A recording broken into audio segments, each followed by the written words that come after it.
chunking principle. Okay, now what that means is we're going to take a chunk of our line of credit and we're actually going to chunk that huger amount, right? A much larger amount of our line of credit, and we're going to place it toward the principal of any loan. So that means we're going to take from our line of credit, and then we're going to, whether it's a mortgage, whether it's a car loan, whether it's any loan, student loan, right? Listen, we are going to place that amount towards that loan principal. Okay, principal. And it's very important that we realize that this amount that we're taking out, okay, of our line of credit, and I'm talking about the chunking amount, all right, we have to place that towards the loan principal. Now, what is at least one reason why we should do that? Because when you are chunking at your loan principal, what else goes down? The interest. Oh my goodness, how much is going away from you in interest is going down.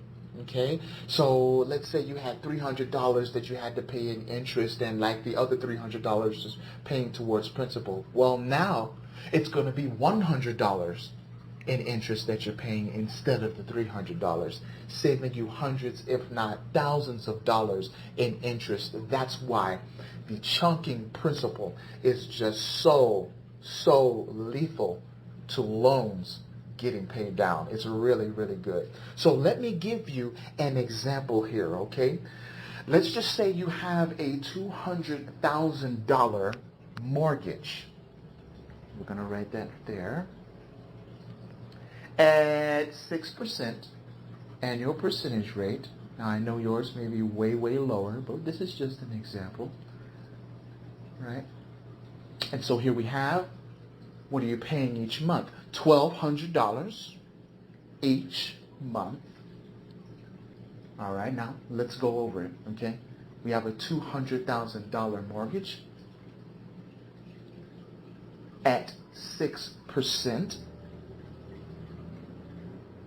And you're paying $1,200 a month towards that mortgage, okay?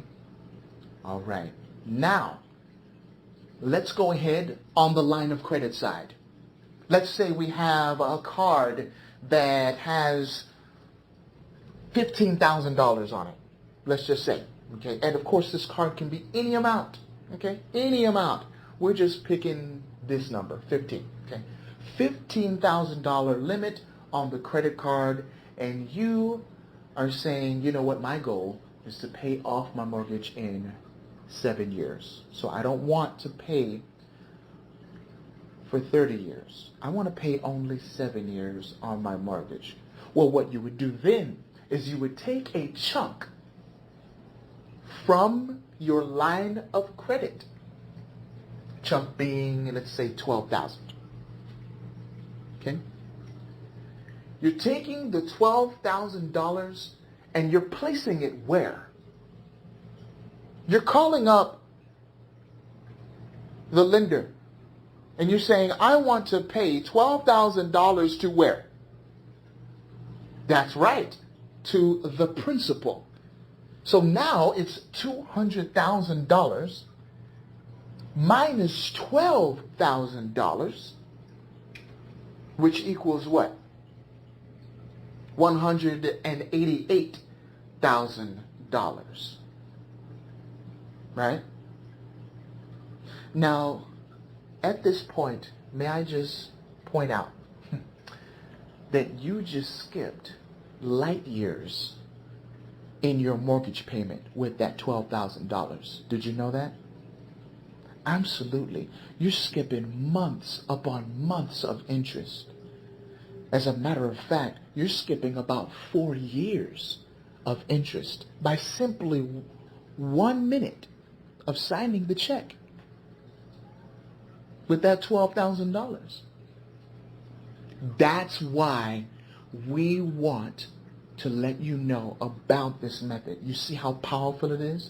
Do you see how much savings you saved yourself right now by doing that? The $12,000 has now been injected inside of the principal of the loan. Now, your loan balance is $188,000. But what's next? Well, you're just going to continue to pay bills as normal from your line of credit. And whatever cash flow you have that's left over in your line of credit, well, that's what's going to build back up your line of credit. Now, at the same time, remember, and you may already know this, but you're going to be paying that mortgage, that monthly mortgage payment too, okay? Because your line of credit is going to be building back up. And guess what happens when your line of credit builds back up? You do it again. $12,000 straight to the principal. And again, and again.